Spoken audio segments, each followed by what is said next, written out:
when you change the way you look at things, the things you look at change.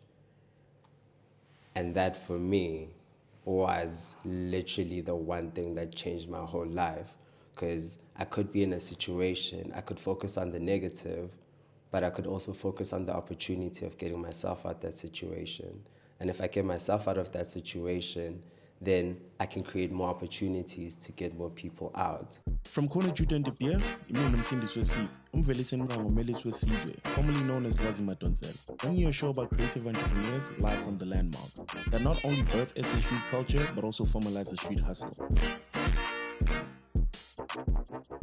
Kona Juda and Debia special edition, Sandile Mhlongo edition. I don't even know who to not introduce you as. Multi-hyphenate, the person who does it for real. Your favorite sets, art director, the creator of the moment, the creator of our times, designer, editor, explorer, traveler, artist, DJ, creative director. I creative direct for a DJ. Yes, a creative direct for a DJ. Everything you've been associated with has had an impact on our lives, whether directly or passively when we didn't realize what you were doing. I think when I have to date back me knowing you, I didn't even know I was knowing you. I walked into RHTC, I'm looking at the clothes, my first Jane Joe is like as a kid, and I'm like within the space, and I'm like, yo, how can I get my clothes here?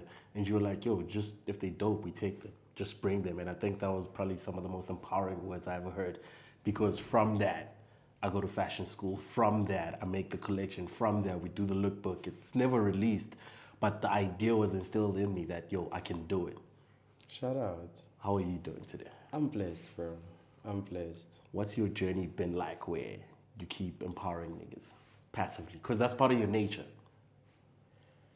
I think for me, it took me noticing that a lot of people would hold people back just so that they can benefit from them longer. And that kind of also held us back as a nation as a whole, because we don't transfer information. Instead of passing on the baton, we'd rather throw it to the side and be like, I'm the only one that should know about this. But if we open it up to more people, they can essentially make different mistakes from what we did. And because of that, they make new mistakes. Hopefully they pass it on to the next generation. And I feel like that's how we grow as people. It's not necessarily like about self at the end of the day, like we all here together. If it was by self, I'd be here alone. But the fact that we're a community, we need to enrich each other and empower each other if possible. On your journey of creativity, you have all these talents, all these skills. How did you figure how to make one of them work at a time? I don't think one of them works at a time. They all work together simultaneously, because it's just a matter of constant application. Because at the end of the day, like, the principles of art will always be the same whether you apply it to clothes, design, or sets. And it's literally just a constant application of information. And I think with the different skills that I've learned over time, I wouldn't have learned them if it wasn't for a Kanye interview where he said like his talent was learning. And then that's when I actually realized that there's no such thing as talent. If you want to be good at something, you need to put in the time to learn it. And if you learn it, then you'll probably be better than someone who's naturally talented. And from that, I was able to realize that, okay, cool, I can apply myself in different ways. And essentially at the end of the day, as artists, we're always trying to create and recreate the world. And for me, it was, okay, cool, I'm creating and telling a story through clothing, because that's how it started with the t-shirts. And then from a t-shirt, we couldn't afford a space, so we learned how to make furniture. And then Playground was started with fry pan and computer. And from that, I was just minding my own business, making rails that could fit into a car. And someone was like, yo, can you build a lounge in a forest? I was like, okay, let's try it out. Simple. Applied myself to it, and it's literally just constantly applying, because everything you learn along the way prepares you for everything that you need in the future. So it's not like back in school where you'd learn just to pass the exam.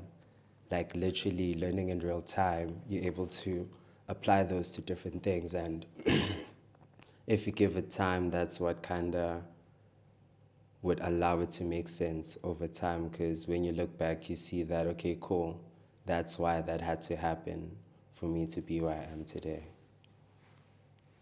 You figure out how to make the lounge in the forest, right? Sure.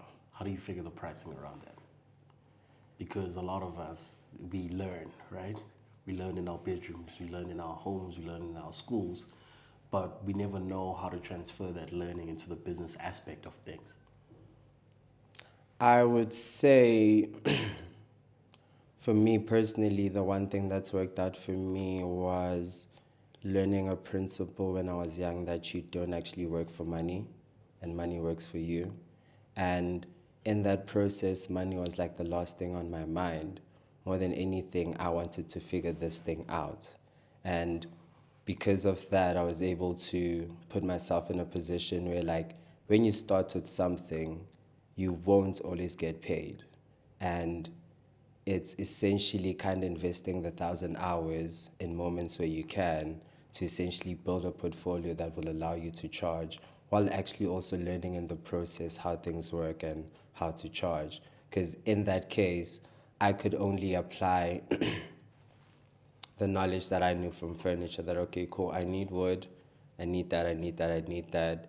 Then I essentially put that together. And at that time, it was my homie. And I was like, okay, cool. I asked, I was like, yo, how much does this thing generally cost? What are the rates?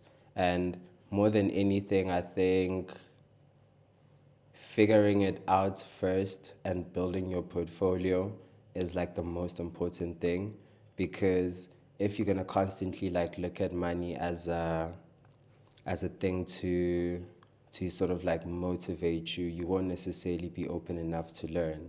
And for me personally, what I've realized is that if you do the work, the money will come, and the money will come in different ways, and it will come to you in different prices. And on my side personally, the biggest thing that I've had to learn was just ask.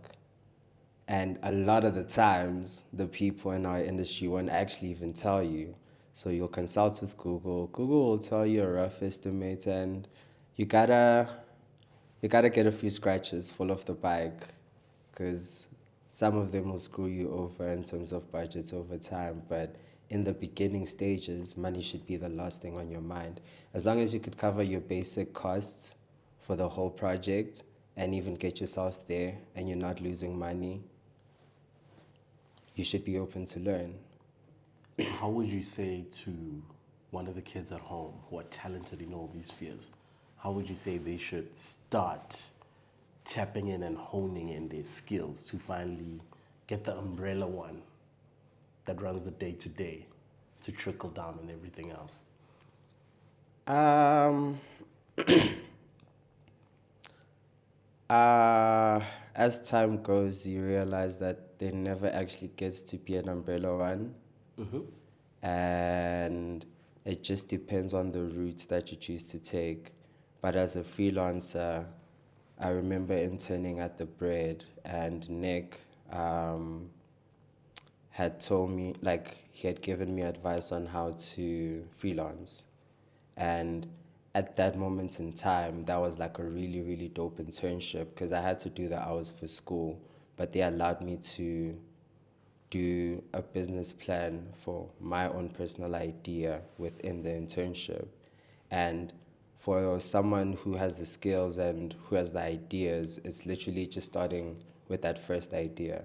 If that first idea is you want to make a lip gloss that bedazzles lips, seems impossible, but if you put in the time to learn that, then you could essentially make that. Then you have a product, you market it, and along the way, you sort of like investing the time in that one idea allows you to learn the different aspects that come with running a business. Because it essentially starts with the idea of, okay, cool, I want to make black marbles, and they premium, and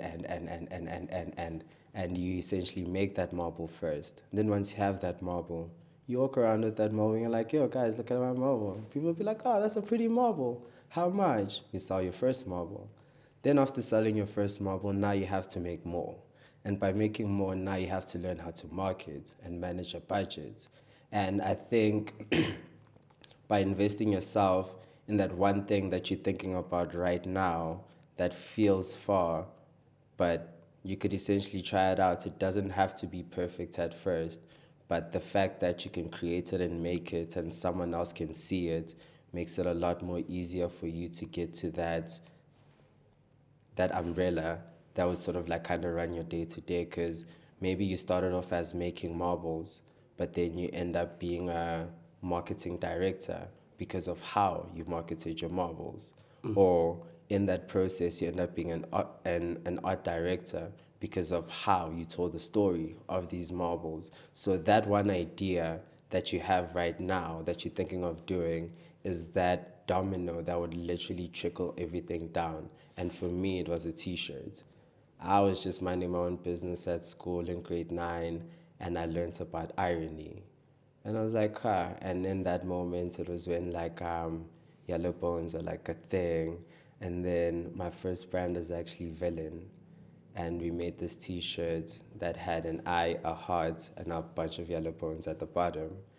And it was like, it like visually it looked like an emoticon, but in that era, like people are like, "Oh shit, that is so dope," because like everyone kind of like got it, and then that idea led to the irony behind unicorns, and literally unicorns was like in a time where like no one really believed in mythical creatures, because you know when you're in high school you're like cool and you're like, oh nah, that princess dragon stuff is like You're too cool for non-existent, it. you're too cool to believe.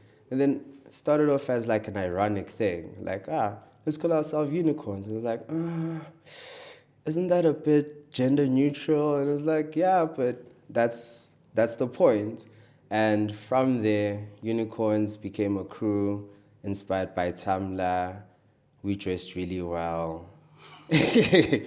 And then while we dressed really well, we went to the parties. We wanted to be cool. We were cool at that moment. And then we bumped into Chris Saunders, and he introduced us to like a whole new world. Chris Saunders like put us on a GQ feature for like one of the first issues of like GQ Menswear, and on the cover was Kanye. And we're like, okay, cool. Now we're being styled, and we're like, okay, cool. And it was like meet Johannesburg's coolest cruise, and we were like in the same breath as Boys and Bugs. And I was like, oh shit, this is happening. And then Chris Saunders also like introduces us to Little Dragon and gives us this project where we had to, like he did a documentary where we made clothes for Little Dragon to perform in. And that was the moment that actually forced us to actually make clothing. Because all along everything was like all cool and fun. And then we started making clothing. And then from that, essentially, the clothing just like opened up a whole new world. And I won't lie, for me to be where I am today wasn't necessarily even part of my plan. I was just thinking to myself that, okay, cool, I'm gonna make clothes, do SA Fashion Week, and that was that. And then I got there, and then I was like, okay, cool, where now?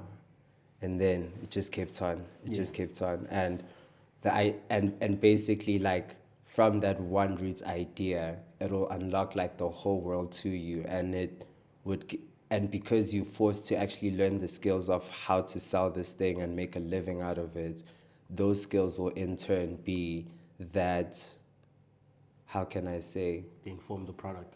that fruit platter umbrella that essentially informs the day to day. Because also you have to diversify your income. You can't always rely on one thing, because that's like the one thing that like in English they drill in your head that like don't put all your eggs in one basket.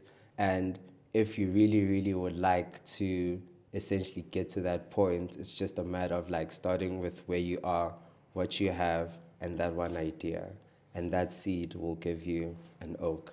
You discover the oak, you work with your oaks. Yeah, exactly. What's that like where you go from this crew, this collective, to this festival, to this art director thing? How did you know that, yo, now is the step to leave here? Now is the step to leave here. Now is the step to leave here. Because a lot of us get caught up post school and higher education. Because in higher education, you know that, yeah, now I'm done with first year, second year, third year honors, if you're doing your honors. And then there's always been steps. How did you know that now it's time for the next step? I honestly never knew because for me, I think I was privileged enough to be like a little bit ignorant to certain things. And because of that, I personally don't have a 5 year plan. I don't have a 10 year plan. I have like a 1 year plan, and that's as far as I think. And because of that, I've allowed life to surprise me. I didn't know that I'd like we'd go from like t-shirts to furniture to store to festival to art direction. I didn't know. I was just doing what I needed to do at that moment in time. And I think the best thing to be is to be present, because when you're in that moment, at that moment in time, it allows you to create the future ahead.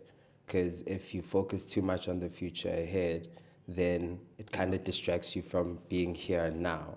And by problem solving and doing your best in this current moment, it allows everything that comes forth to essentially open up.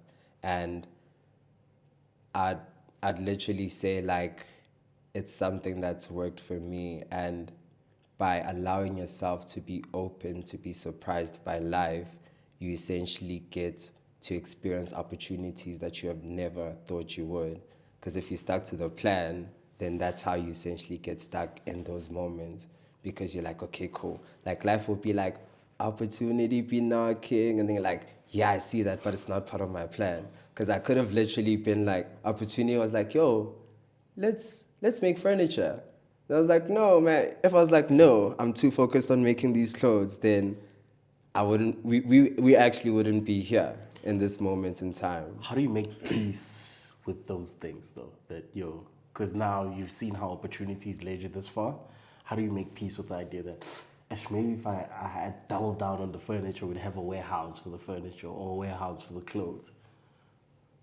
Because for me, when I look back, sometimes I'm like, have we tried a bit harder and actually went back to RHTC and said, here's the collection? Maybe I'd be a designer too.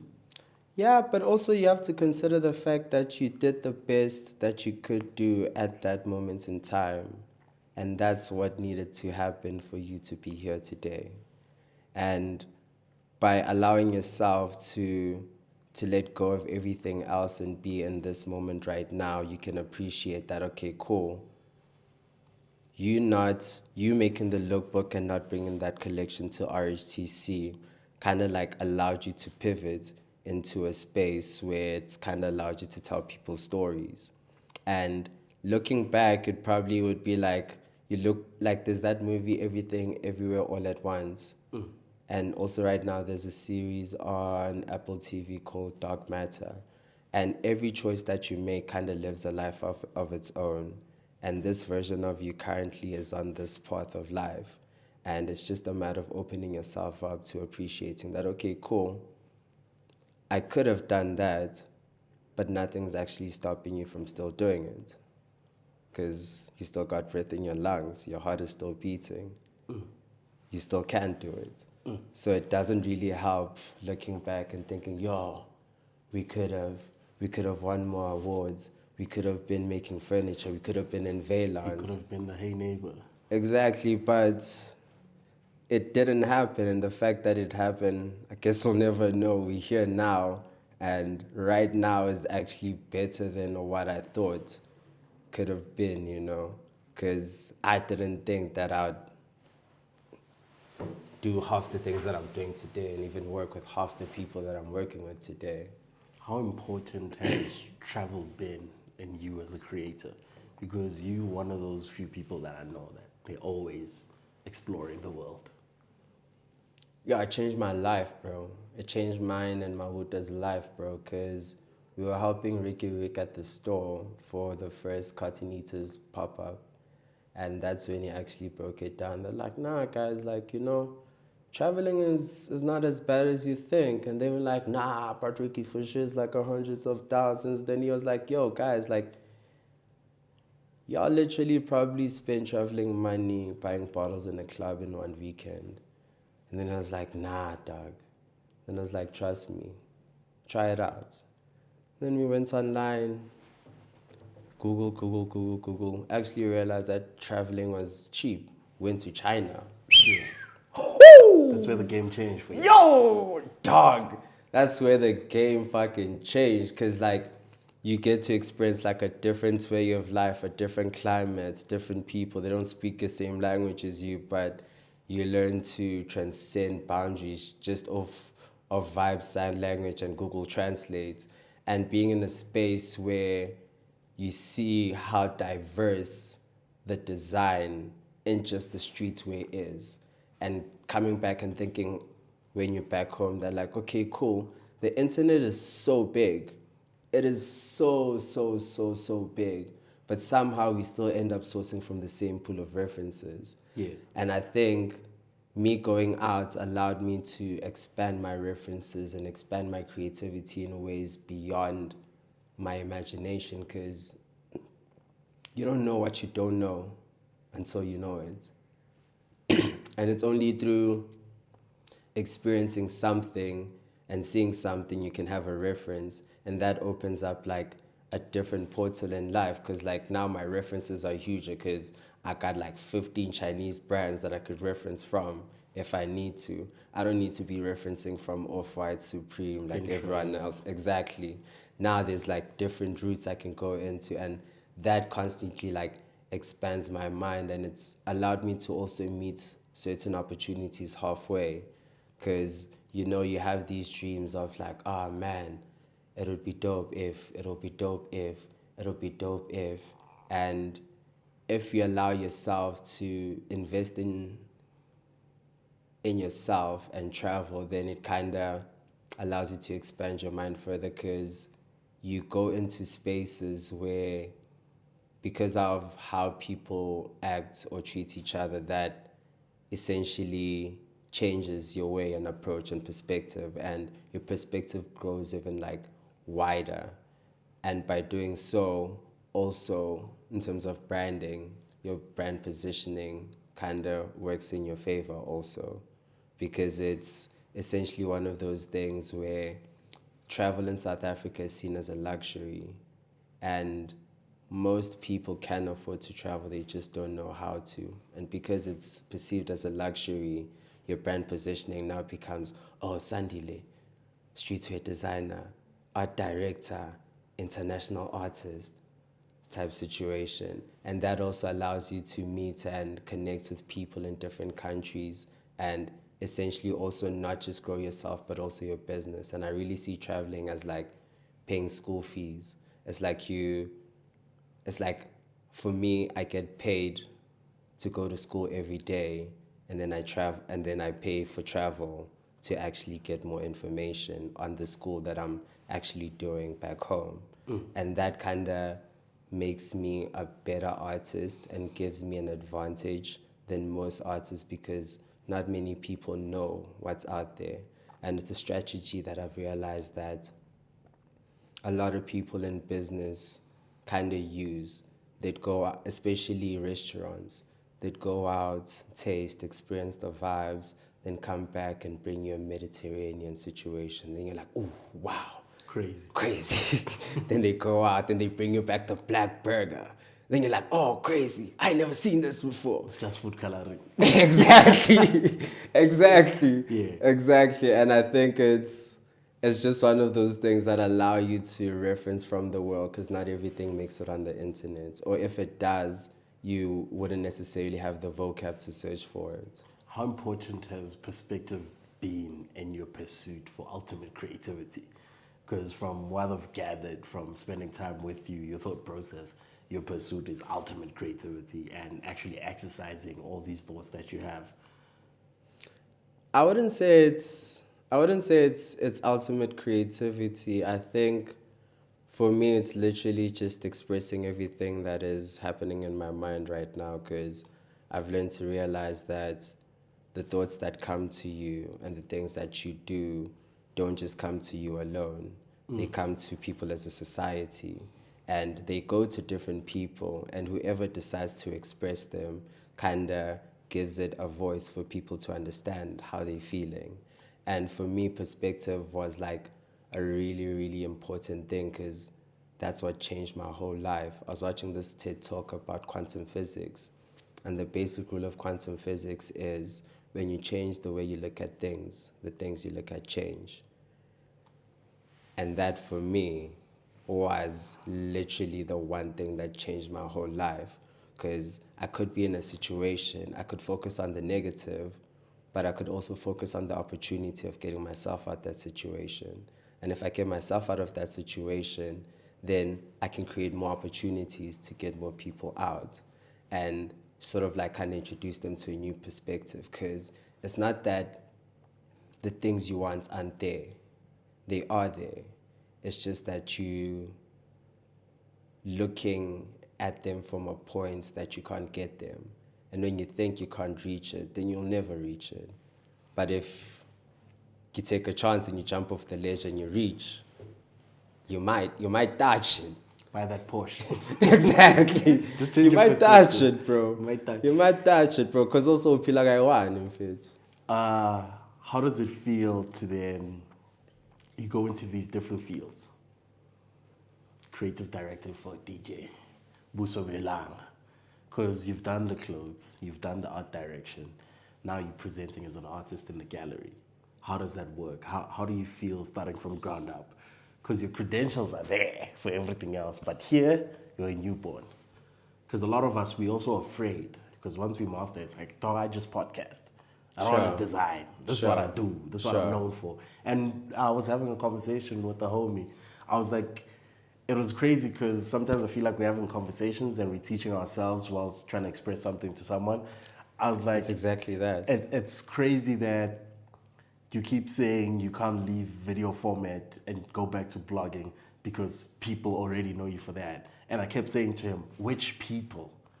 Because if those people were there, then you wouldn't have to switch back. So how does it feel for you then saying, no, reset, we'll start a new community who supports this? Shout out to those who are going to come over from the existing one. It's not necessarily a reset, because for me, ground up, I've always been an artist. It's just that various people that meet you at various points don't get to experience various parts of you as a person, because we're multifaceted. Because for me, like, all of this actually started with art. It started with Dragon Ball Z, watching it religiously and drawing with my grandfather watching me, and taking classes taking drawing classes in school. It's a skill that I've always had. It's just that over time I applied it differently. When it was clothes, the canvas was a t-shirt, cloth, jackets, accessories. Those were the canvases. And the brushes were the clothing. The paints and the brushes were the clothing, the patterns, the prints. And then with art direction, it's still a drawing, but it's a drawing using objects instead of a pencil. It's the same thing. And with DJing, it's a person who's a canvas, and we literally were like, okay, cool, let's create this imaginary character and allow them to transcend the boundaries of reality to only appear in reality. And shout out to DJ Noe for allowing us to explore that idea, because more than anything, it goes beyond DJing. It's a performance arts thing, because it affects people differently. Because people don't know the face, there's a bit of anxiety, but there's a bit of anxiety at first, but once they start playing, that anxiety leaves, and by the end of the night, it's like, No way. and it allows the energy just to be experienced beyond personality, gender, color, whatever prejudice that may come, because all you're just seeing is like a tree in front of you. And the first moments, you're trying to like you trying to like rationalize in your mind, okay, cool, how do they see?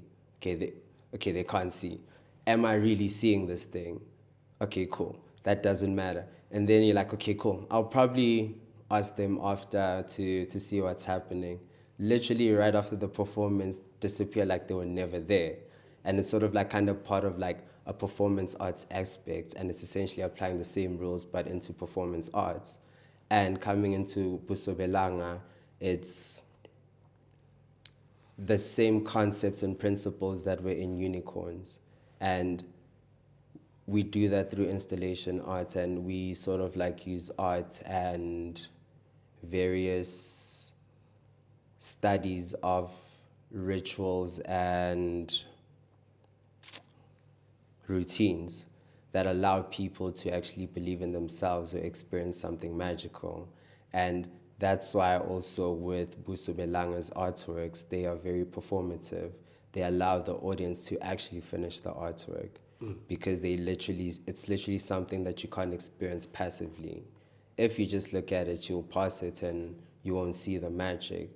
But only when you interact with it, you actually get off your phone and you go through the process of actually allowing yourself to be in that moment to experience the art. And that for a lot of people kind of allows people to have a meditative break in their day, because it's that one thing, that one art that actually demanded them to not just look and walk past, but to actually touch it, feel it, experience it, read it, and actually also take something with them home. Because they performed that whole aspect to finish the artwork, it won't hit the same way as a painting. Because a painting, you can just doom scroll it. But that moment, people experience it differently. Because when you speak about it, you'll be like, yo, speaking about the portrait of life, which was the sculpture that was at BKZ, different people saw different things at different moments. And because of that, it allowed everyone to have a unique experience. And even like when they were talking to each other, people had different things that they saw that actually pushed someone else to like actually go back to see if it's something that they missed. And because of that, it's all just like part of one process, because the idea with unicorns was to allow people to feel, to be themselves, and to also believe in themselves, because that's why we trust in you. And it's essentially applying those same things to everything. And from the outside, it may seem like everything is starting afresh, but it's just sort of like moments that are being lived and relived and being reinterpreted over time, because that drawing of Dragon Ball Z has turned into so much more, into spaces that actually affect people in real time. And in a society like right now, having those little moments and things kind of allow people to come together and actually believe in something that's beyond a personality, but more of a feeling. Because right now we're in a space where everything is attached to like a persona, and based of that, it allows you how to feel. But if it's something that allows your inner voice to actually allow yourself to speak to you, then it allows you to see yourself in all of these things. People saw themselves in unicorn's clothing. That's why they bought into the idea. People see themselves in DJ Nowhere. That's why DJ Nowhere is doing what they're doing, and are kind of paving a way to create more opportunity for Gqom artists, and not just them alone. And all of these things are just mediums to express myself, but also allow people to see themselves so that they can actually also be inspired to do it too. Busobelanga, Sandile Mhlongo, DJ Nowhere. I'm not DJ Unicorns. Nowhere. What's your word to the youth? What's my word to the youth? You can do it too. It doesn't matter if you don't have the equipment. Doesn't matter if you don't know the people that will put you in the spaces. All you need is just that dream and the will and the resources that you have to do it. If you want to be a videographer, start with your cell phone. If you want to be a graphic designer, start with your cell phone, because that's the one thing we all have. And you don't necessarily need to wait for anyone to give you anything. By you starting it by yourself, you allow yourself to meet opportunity halfway. And that's why I honestly believe that you can do it too. Boom, boom. Don't be afraid to look up in the sky. Thank you. Let me tell you something about Mas. Shout out, bro. This was key.